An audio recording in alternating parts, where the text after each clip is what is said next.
लोग देसी जड़ी बूटियों से ना बहुत जल्दी रिजल्ट चाहते होते हैं। ये बात लोगों के ज़हन में बैठ चुकी है कि देसी जड़ी बूटी जो होती है ये बड़ा वक़्त लेती है, 6-6 माह इस्तेमाल करनी पड़ती है, 3 माह तक इस्तेमाल करनी पड़ती है इसकी दवाई, तो फिर जाकर इसका रिजल्ट मिलता है। आजकल के इतना तेज़ दौर है, तो लोग 3 दिन से, 5 दिन से, 7 दिन से ऊपर दवाई खाना गवारा नहीं करते। मैं आपको आज मनी गाढ़ी करने के लिए एक ऐसा नुस्खा बताऊंगा जो कि आप सिर्फ 7 दिन इस्तेमाल कर लें तो इससे मनी इतनी गाढ़ी हो जाएगी, भरपूर हो जाएगी मिकदार में, और इसकी वजह से आपकी मर्दाना कुव्वत भी भरपूर हो जाएगी, टाइमिंग भी भरपूर हो जाएगी, और एहसाबी तौर पर आप बहुत मजबूत हो जाएंगे, और आपकी जो कुव्वत बा है वो देर पा तक कायम रहेगी।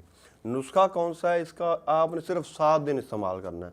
7 दिन से आपको रिजल्ट इसका मिल जाएगा, लेकिन आप इसको 1 माह मुतवातर इस्तेमाल कर सकते हैं ताकि आपको दोबारा किसी भी मेडिसिन की ज़रूरत पेश ना आए और आप साबित तौर पर और मर्दाना तौर पर इंतहाई मजबूत रहें। नुस्खा कौन सा है? नुस्खा नोट करें।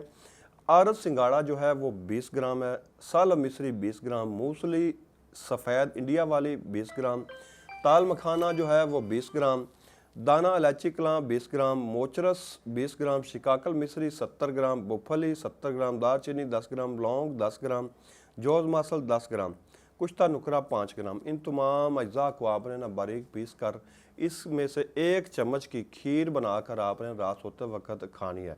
ये 7 दिन आपने करना है। इंशाल्लाह इसके इस्तेमाल से आपकी मनी में गाढ़ापन आ जाएगा और इस मनी की मिकदार भी ज़्यादा हो जाएगी, और आप एहसाबी तौर पर मजबूत हो जाएंगे, और आपकी कुव्वत बा जो है वो देर तक कायम रहेगी इसके इस्तेमाल से। इंशाल्लाह इसको इस्तेमाल कीजिए। उम्मीद है इसको आप इस्तेमाल करेंगे और मुझे दुआएं देंगे।